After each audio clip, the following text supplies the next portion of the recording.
سلام دوستای عزیز، خوبتون بخیر؟ نیاز اگه جاییه نیاز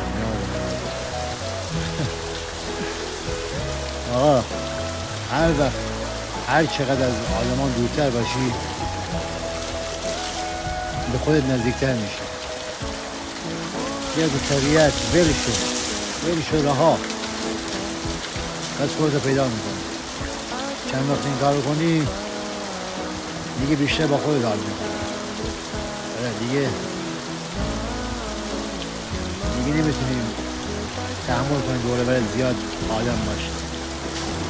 بیشتر با خودت حال میکنی. خودت تو طبیعت نگاه، خودت تو خدا. اینجا نگاه، آسیابی تو.